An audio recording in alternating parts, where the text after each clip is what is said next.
Ano guys, kung napapansin nyo si Corina Sanchez, bigla niya pinakat yung, sabi niya isakat kaagad yung camera. Hindi ko masabi kung masarap ba o ano. Sa palagay nyo guys, anong tingin nyo? Tsaka sa mukha ni Diwata, parang hindi siya masaya sa nakikita niya.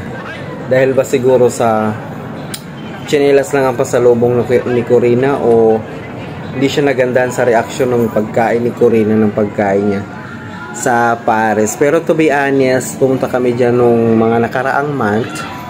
Natikman namin yung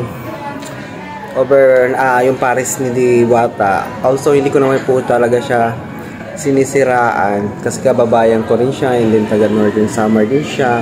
Pero ang totoo po talaga is wala naman po talagang masarap sa lasa ng Paris Overload ni Kabayan Diwata. Kababayan ko siya. Pero para sa akin, mas masarap pa yung mga Parisan dito.